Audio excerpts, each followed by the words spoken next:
Welcome to the latest edition of OTE Podcast. I'm Eric. I'm Joe.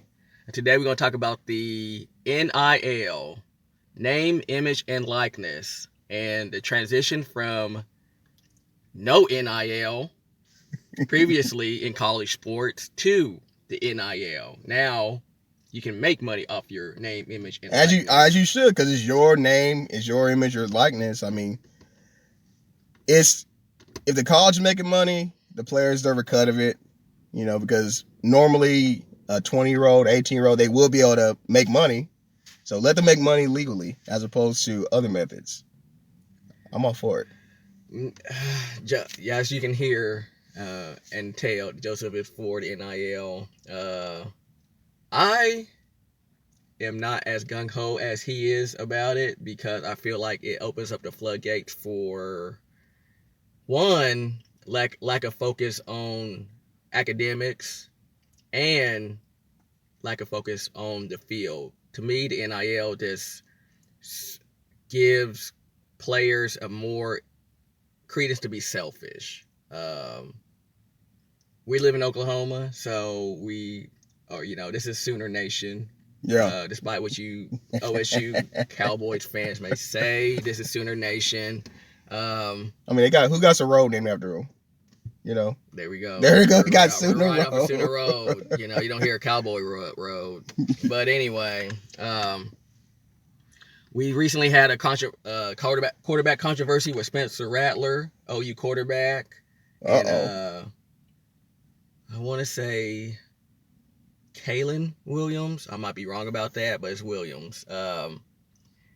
And how, when Spencer Rattler became the OU quarterback, even before this year, the NIL had passed, and they, immediately Spencer Rattler was getting all sorts of endorsements. Canes, you can see him on the Canes commercial, the Canes, chicken place, Raising Cane. Yeah, you can see him on that, their paraphernalia and all that, and Spencer Rattler didn't have the best track record as far as ingratiating himself with his teammates.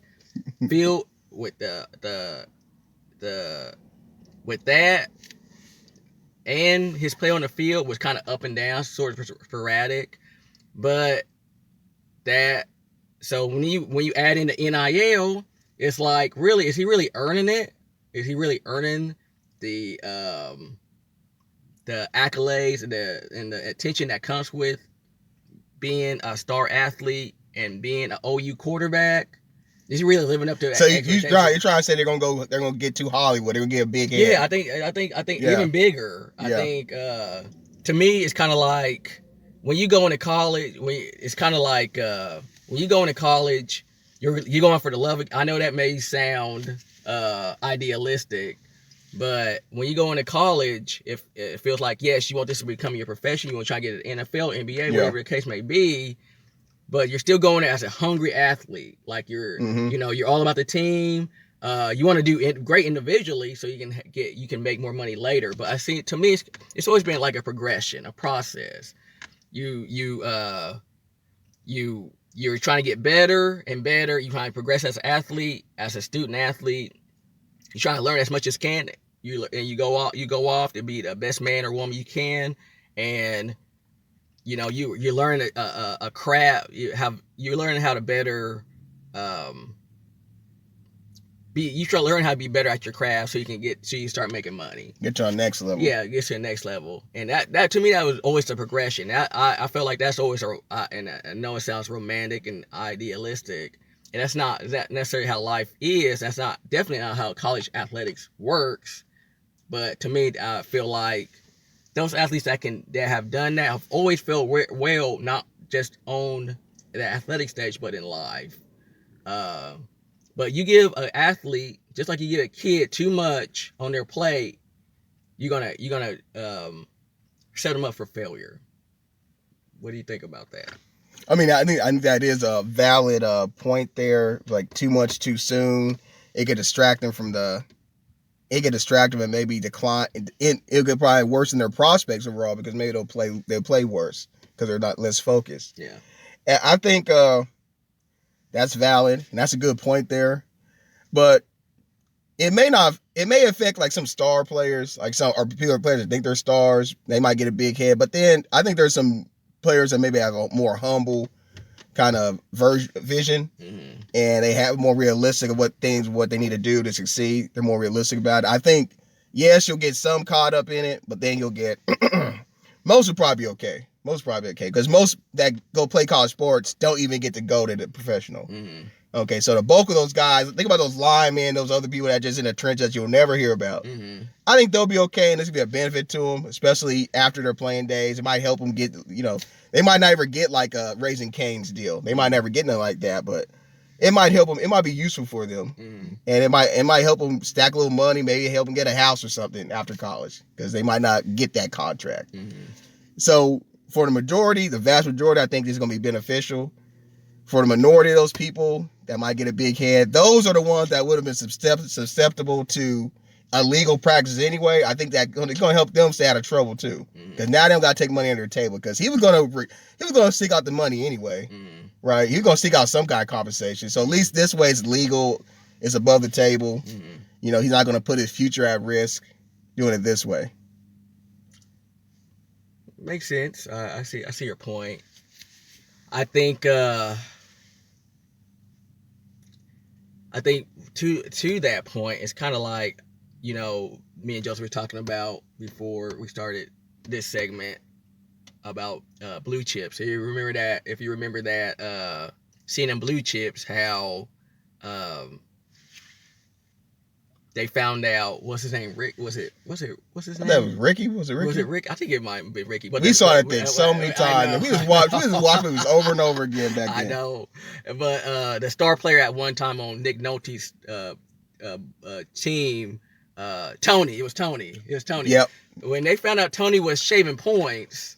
I didn't know what that meant back then, actually. I didn't know that was a dope. Because we didn't live like that. Yeah. He's like, shaving points? What's that? But anyway, they found out Tony was shaving points. They were so disappointed.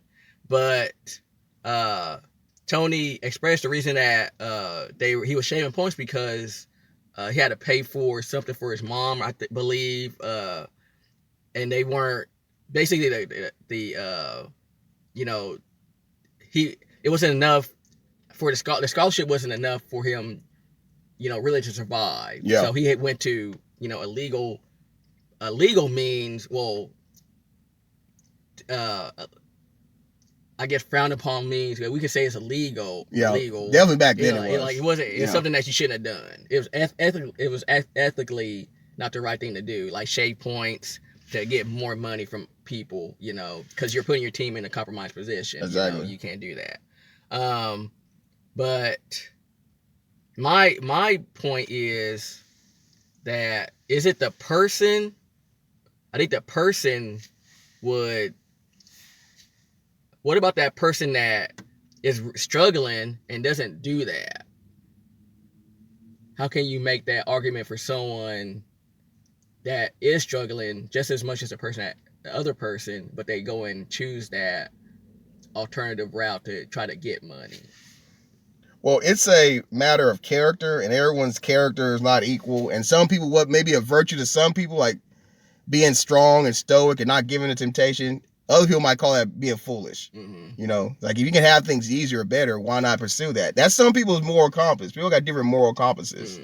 And maybe one standard might be, okay, just hit the books and struggle now and later be rewarded. And then some people like, hey, I want what I want now.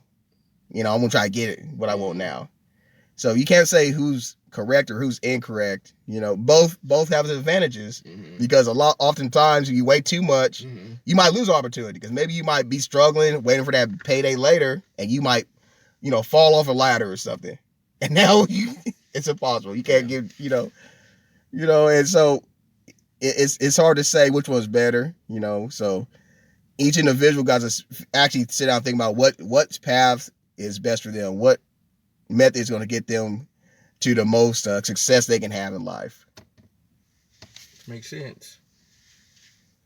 I think that was a pretty good one. I think so. I think the sort of dichotomy that we have in a society that a movie like Blue Chips wouldn't be made nowadays because I think that type of mentality is accepted acceptable nowadays. Yeah, and that's why it's NIL passed now, because it just totally get what you got to get. You know, that's Biden's America. Yeah, then. That's been America for a long time, actually. Exactly. I can't put that out here. I can't put that out here. But you got to put whatever on the president. Like, if it's too cold, it's when I'm blaming Biden. Okay. Yeah. You know, you got to blame the president for everything. Yeah. Everything bad anyway. Biden made a weather machine. Yeah, he did it. Okay. He did it. Yeah. But it's I think the NIL, Joseph is correct that it's showing where we are in society. It's like, hey, we have more information now. Like, we're not going those old structures, those like you said so eloquently, that those antiquated ideas have to be put aside, because that doesn't work for today's society. Yeah, and it's okay. I mean, progress, or you could consider progress. You lose things, you gain things. Some things are net win, some things are neutral, some things are a net loss. It's just change and progression of time. It's going to happen. Yeah. Evolution, or de-evolution, and the evolution, or de-evolution. Both are going to happen. Yeah, but that's a good one. We're gonna stop there every day. If y'all listen to this, like it, subscribe it, share it, do all that. You know, if you made it this far in it, just do that. I mean, it's easy. Do that. We really appreciate it. Yes. We appreciate your support. Permission, you ask for permission to hit him. He don't like me, him and wild wife, he was with him. You heard of us, the murderers, most shady. Been on the low lately, the feds hate.